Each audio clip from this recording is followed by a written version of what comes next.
Alright, in this Blender tutorial I'm going to show you how you can create Christmas lights and have it adaptable so that you can duplicate it along a curve. I'll show you what I mean here. I'll go to the end. Basically, I can select this last segment and I can press E for extrude, and then I'm basically just extending the string of lights wherever I want it.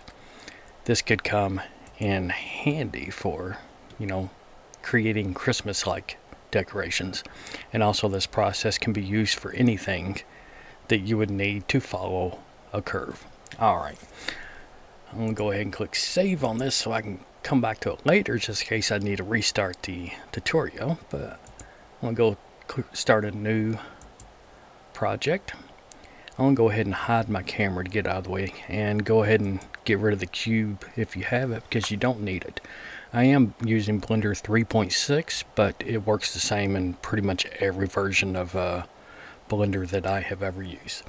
Alright, first thing we need to do is create the string, the individual segment with one light. Alright, I'm going to start off with a cylinder. I'm going to go into top side view by pressing 7 and then press 5 to go into orthographic view. Now I'm going to add a cylinder, add mesh, and then cylinder. Now this cylinder, it has too many vertices. We want to make this sort of a low poly, so I'm going to change this to 5. Alright, now I'm going to take this into edit mode by pressing tab, and I'm going to select this top face and I'm going to select this bottom face and then press delete. Alright, now I'm going to press A to select everything, and I'm going to go back in the top side view. I'm going to rotate this on the Y axis, R for rotate, Y for the Y axis, and then 90. Now I need to make this quite a bit longer. I'm going to make this go from about here to here. S for scale, and then X for the X axis, and then just bring it out to about right here. Now I want to make this a little bit thinner because wires are thin. Alright, so I'm going to press S for scale and then Shift X, which that's basically telling it to scale on every axis except for X, the X axis. And I'm just going to bring it down to what seems like the thickness of the wire should be, which I'm guessing about right there. Alright, now I'm going to grab this on the Y axis, G for grab, Y, and move it to about right here. You'll understand why here in a minute. Alright, I'm going to go ahead and add some subdivisions or some loop cuts to this. Gonna select this tool and I'm just going to left click right there and then come down here and set this to 5. Alright, so now we have 5 loop cuts. Alright, I'm going to turn off the loop cut tool and I'm going to press A to select everything, and then I'm going to press Shift D and then Y, and I'm going to move this to about right here. Actually, I'm going to move these a little bit closer together. Alright, I'm going to press A to select nothing, and then B for box select this top one, and then G for grab, Y, and then move it to about right there. Alright, now what I want to do, I want to press A once or twice to make sure nothing is selected. I'm going to go ahead and put this in solid view so we can see it easier. Now I want to select the rim around each one, so I'm going to make sure I have it on the edge select, and I'm just going to select one of the edges and then press the Alt button on the keyboard and then select, and then Shift Alt to select that one so that both of them are selected. Alternatively, you could go into top side view you can go into wireframe, and then you can press B, go like that, same difference. Alright, now I need to add a twist to this wire. I want to put this back in solid view so you can see what's going on. Now I want to come up here to the proportional editing tool, make sure I turn on proportional editing, and then come down here to linear. Now I want to twist this wire 360 degrees so it basically twists once for this distance, but I want to do it evenly, which is why I have it on linear. So I'm going to press R for rotate, and right now I'm just going to scroll the mouse wheel till I get basically to about right there, and then I'm going to press X and then 360 degrees, enter. Alright, so now we have a segment of wire basically twisted once around. Alright, now I'm going to go in the front side view. Now we need to create the light. So I'm going to come up here to add, and then cylinder, and we'll keep it on 5 segments because we want, or 5 vertices, because we want to keep it somewhat low poly. Alright, now I'm going to grab this on the Z-axis.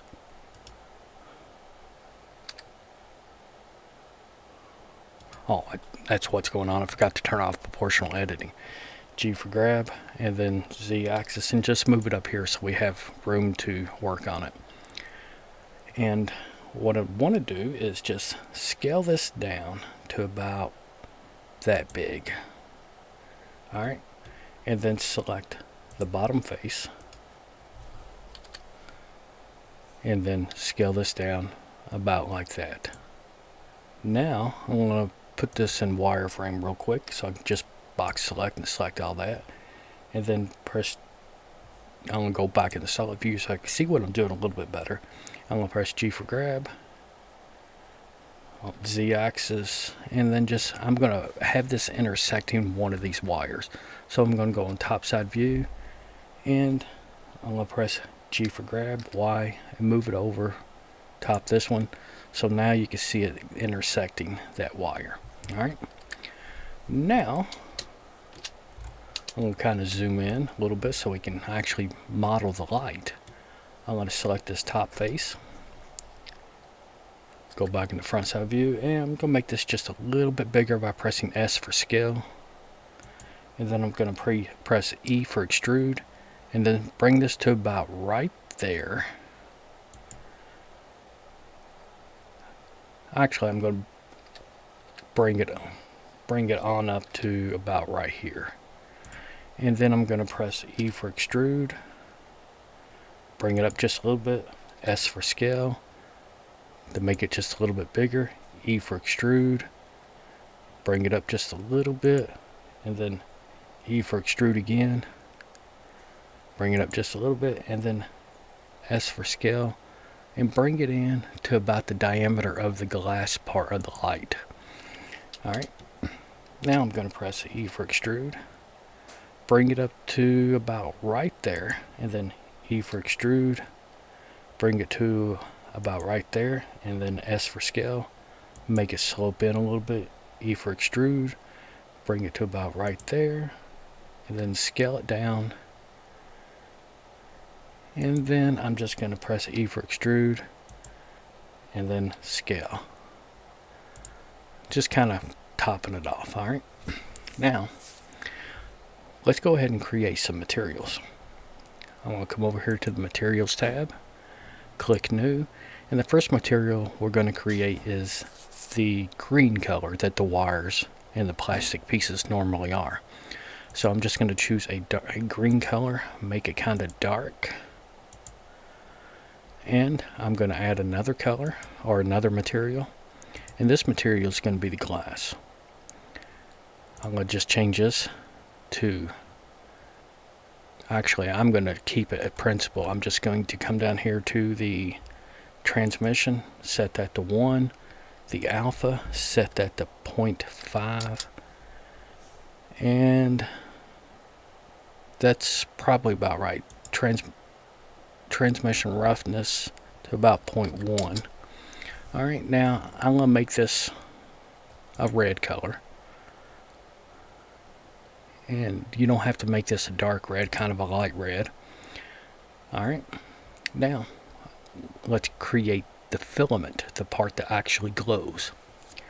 Alright, I'm going to press A once or twice until nothing is selected, and then go into wireframe, and I'm going to press B for box select this, and I'm going to press Shift D to duplicate, and then S for scale, and then this right here will be our glowing part.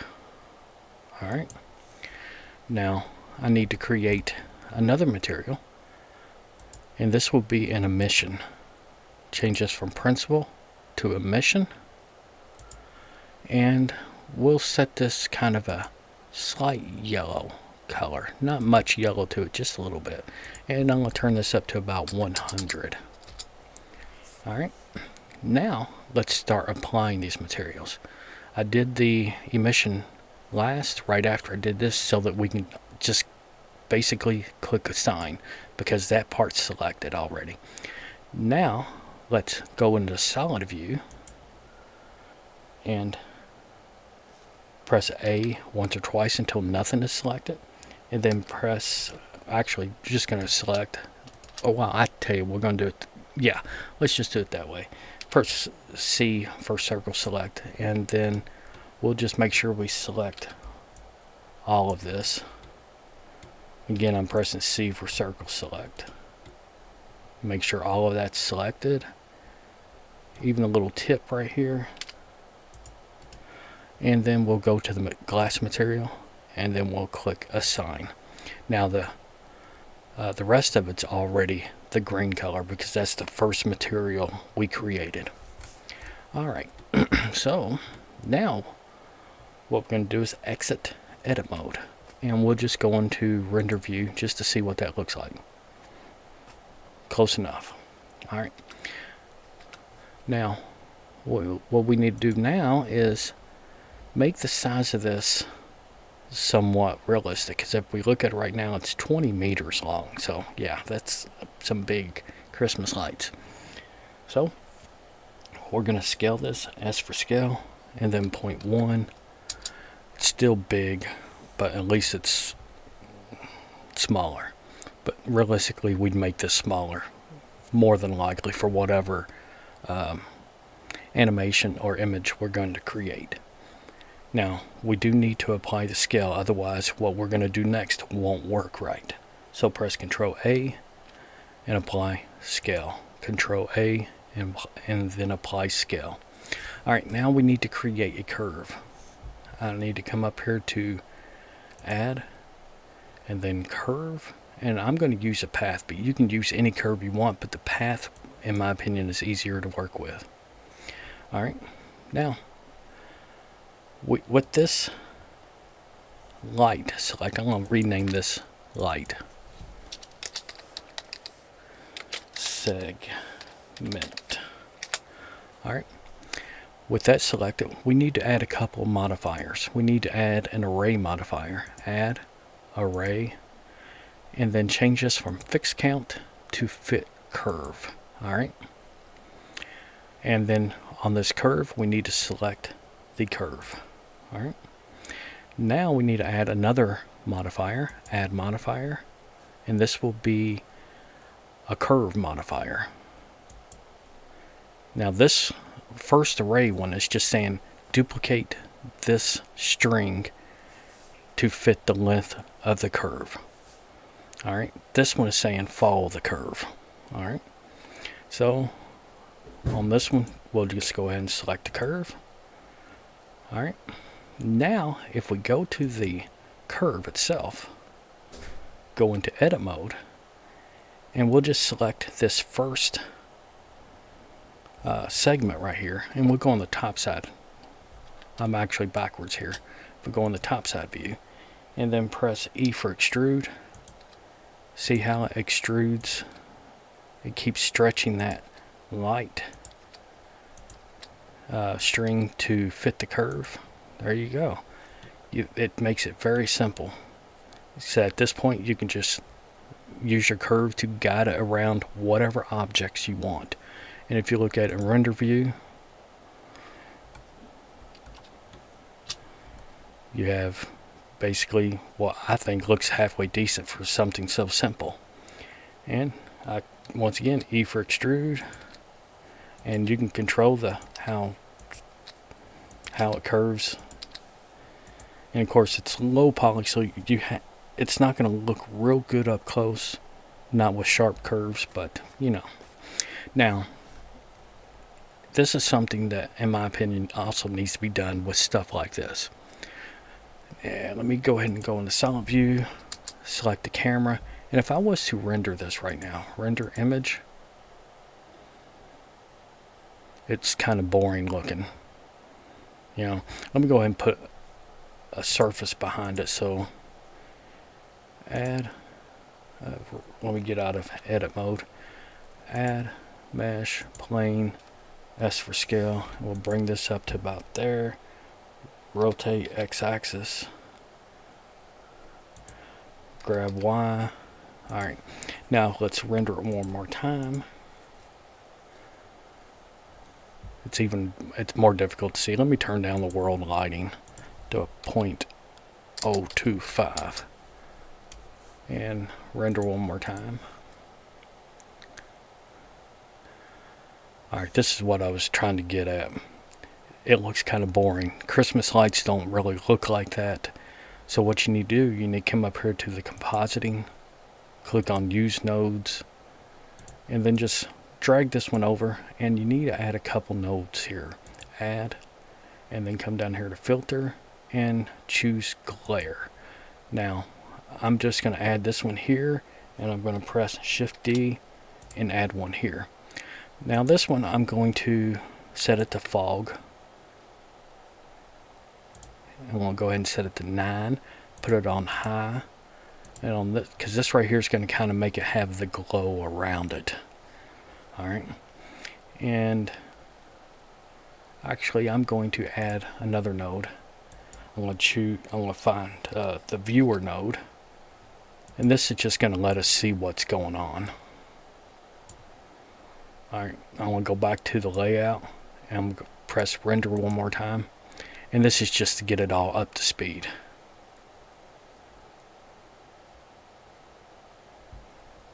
Alright, now we know we want it to look a little bit different, but right here we can change the size of the glow with this one, but this right here is too many streaks. We need to set this to probably simple star for this type of setup, but let's go with 5 iterations, and then we'll take this mix and set it to -0.95. That looks more like better in my opinion. And let's go back over here, and if we was to make these lights a little bit brighter, come over here to this one, which is the emissions, and if we set this like 500, and then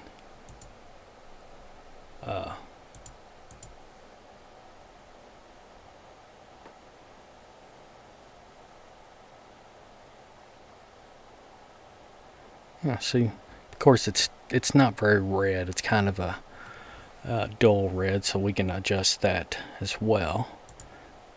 Make this just a little bit darker. Render image.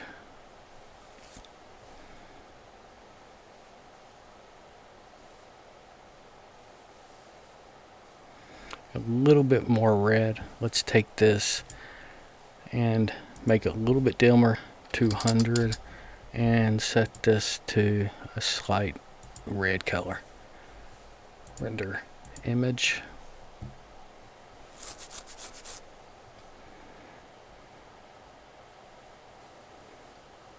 That looks better.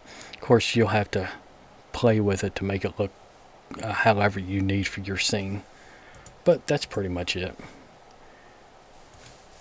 Because the whole ability to be able to make the string dynamic so that you can guide it however you want, automatically duplicates and all that stuff, I think that's pretty neat. But if you have any questions about how to go about doing this, leave a comment and I will do my best to try to clarify something that I didn't explain very well. But I guess that's it. Later, people.